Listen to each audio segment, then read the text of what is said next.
Hi, I'm Carrie with Clothing Creations by Carrie. Thanks for checking out my video.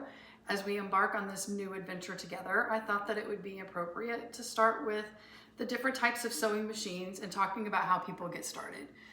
So the things that I've heard over the years is that either someone gave somebody a sewing machine and they want to get started, or they want to get started and they don't know what sewing machine to buy.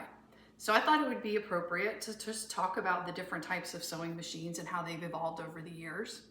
The star of the show is here front and center. This is the first portable home sewing machine. It was referred to as the featherweight, and it was made by Singer. It was started around the late 1920s, and they produced them into I think the 40s and 50s. So these have stood the test of time. They are very desirable by sewists, and there's a good reason for that. So first of all, it's mostly metal. So the gears that are inside, the parts that they used are metal, and they're gonna withhold a lot of stress over the years. It's mostly mechanical. It does plug into the wall, so it has a motor, so it does have that power feature, but mechanical features like the stitch length. So there's a lever here that moves for the stitch length, and then there's a light bulb that turns on in there, and a belt, and it dries. It's very compact, and it was light. So before this machine was made, most parts were made out of steel, so they were very heavy, so they weren't portable.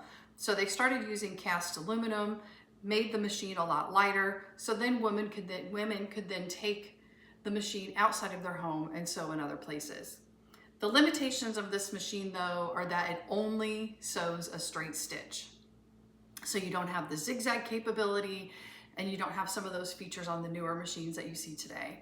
It's still a great machine. There's lots of attachments that they made for it so that you can make buttonholes, you can do some zigzags.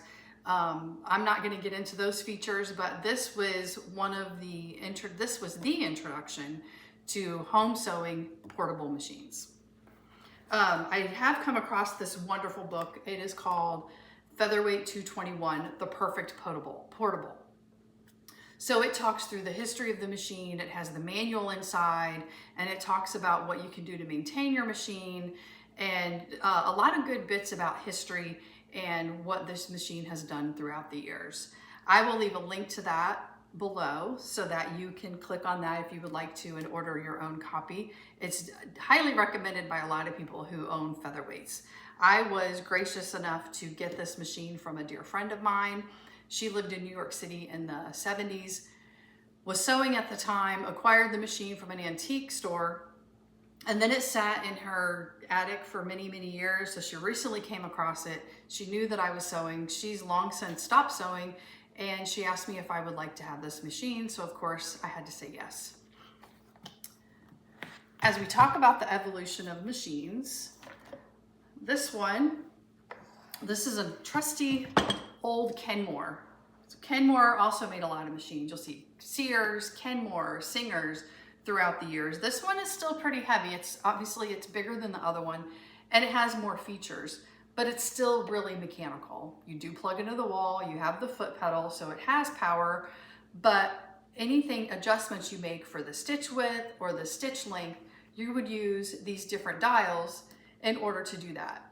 So it does have a zigzag feature. It has a removable arm here so that you can get like sleeves on here and smaller projects so that you can sew around that arm that need that little space. There's no accessory tray. So if you have a modern sewing machine, you would notice that you usually have an accessory tray that attaches to the machine. So this one did not do that. It's metal, so it's lasted many, many years. It's pretty heavy, so it did come with a carrying case. It doesn't have a handle on top. That's one of the things that came out after this machine, apparently. A lot of machines that you see now that you would take back and forth to classes, they're gonna have that handle on top for easy portability. So it has the case, it sits in the case. Once you get it in the case, then there's that handle and it's more portable. So this is a classic machine that you may have seen over the years, or something similar to it. So over the years, as I progressed with sewing, I acquired a newer technology machine.